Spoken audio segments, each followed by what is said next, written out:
Hello guys! Ako nga pala si Mark Anthony Viala. Nag-aaral sa Urdaneta City University. Ngayong araw, tuturuan ko kayo gumawa ng UCU logo gamit ang Photoshop. Ito po ang ating gagawin. Ito po siya. May araw sa likod, may kulay blue dito, may red, tsaka may torch sa gitna. Ngayon po, ang una nating gagawin, buksan ang Photoshop. Hintayin po natin. Ayan na po. Click po natin yung file. Then new. And okay. Bago po tayo gumawa po, kailangan po natin mag-open ng new layer po by pressing Ctrl-Shift-N and press OK. After po yan, mag-drawing po tayo ng ganito po dito. Simulan po na natin.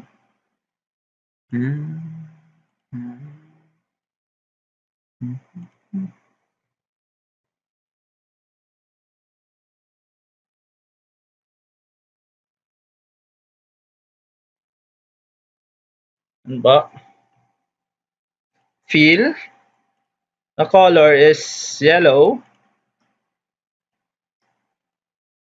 Okay po. Then deselect po natin siya. After that po, ikakat po natin siya dito. Yung mga white po dyan. Gamitin po natin ang lasso ulit.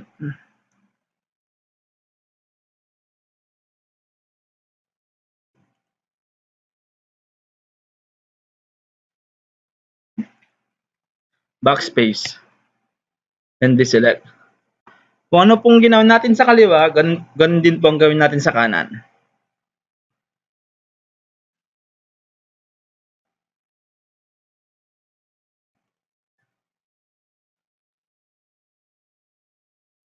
Backspace again po, and deselect.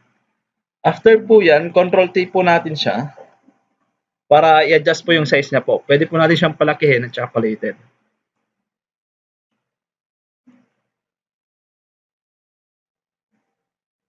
Yan po, nasa gitna na po siya. Then, check po. Tapos, pindutin natin ang Ctrl-J. Yan po, and Ctrl-T po para makopya po siya. Yan po. Ikot po natin. Ito, punta natin sa gitna. Yan na po. And check na po. After po yan, Ctrl-J po natin tong layer 1 tsaka layer 1 copy. Ctrl-J, then Ctrl-T. Tapos ikot po natin.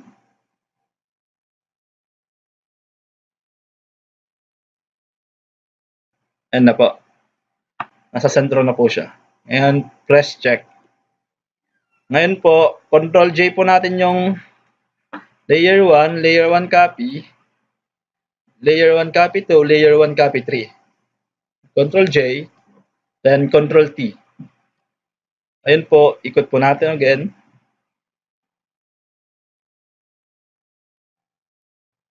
And po, makakabuo na po tayo ng isang araw. Check. Ngayon po, gagawin po natin yung circle sa gitna po. Parang mukha na po siyang araw.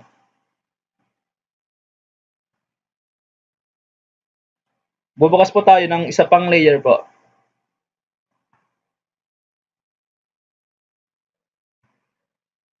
Ayan po, okay. And gawa po tayo ng circle sa gitna gamit ang marquee tool. Sa gitna po natin ilagay. Ayan po. Then, fill. Okay. And deselect.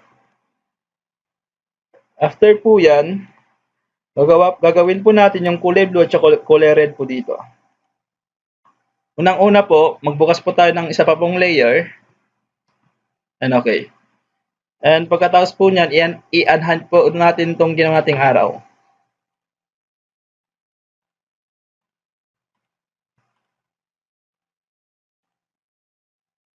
Yan po. Then, click this, right click, rectangular marquee tool, kuha po tayo ng rectangle dito. Then, right-click po, fill, the color blue, okay, and okay. Then, Control D, deselect, for deselect. Then, Control T po, right-click, warp, lower, and higher, and check. After that po, Control J,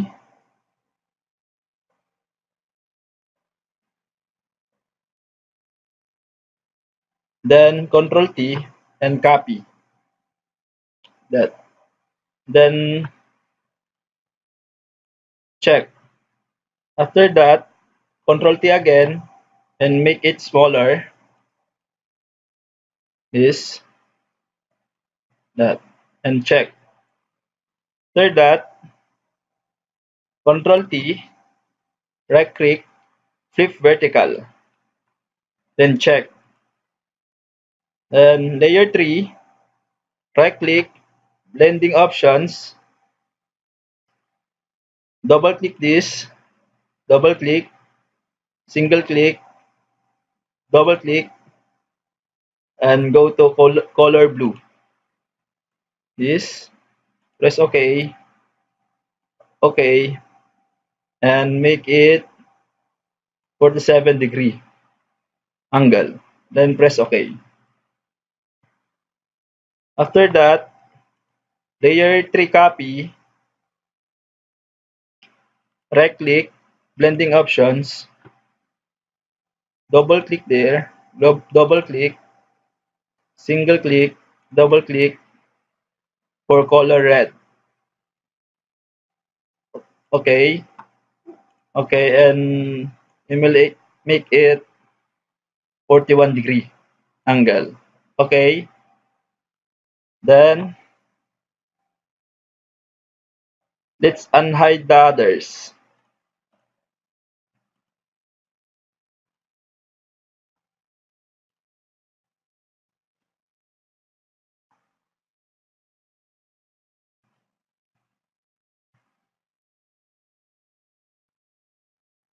Make it to higher, put it in the center, that, and check.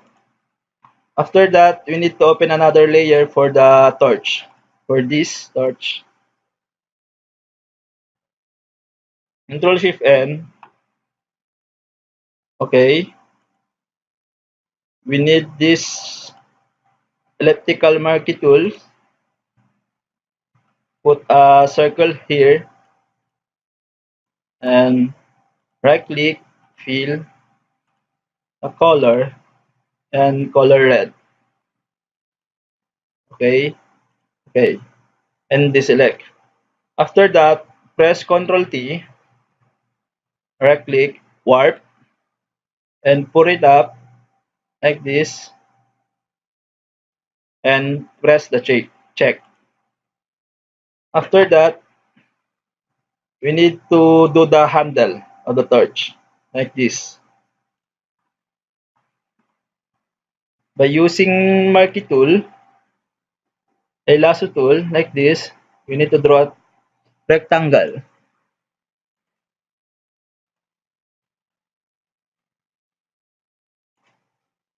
Right click, fill the color white, and okay, okay, deselect. And we need to draw a rectangle, a triangle like this.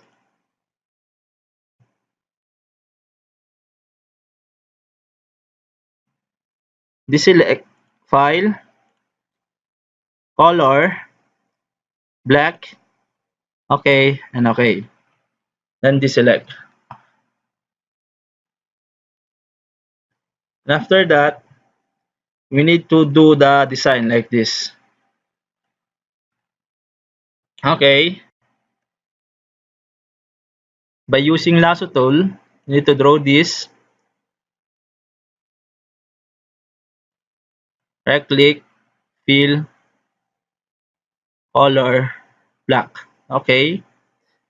Okay. You need to be a patience to do this.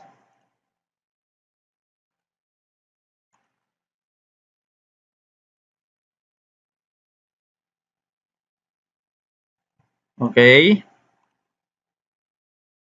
Select, right click, fill. Okay. Select again.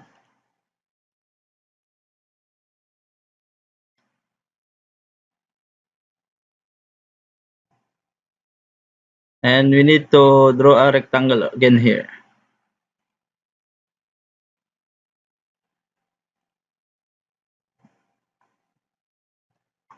Then let's draw this.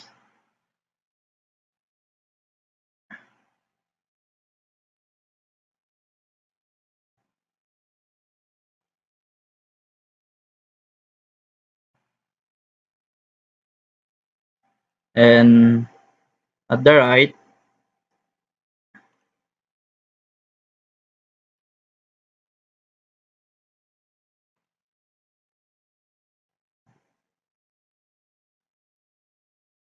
fill the color white. Okay. Then okay. Select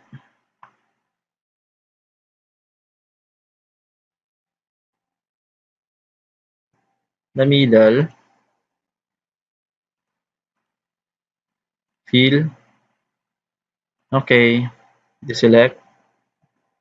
And here again,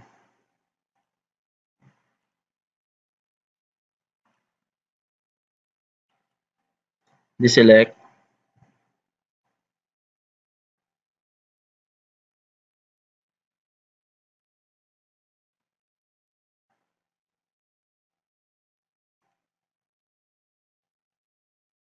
deselect po. Nandyan po ang paggawa po ng UCU logo po. Thank you po sa panonood. Bye-bye!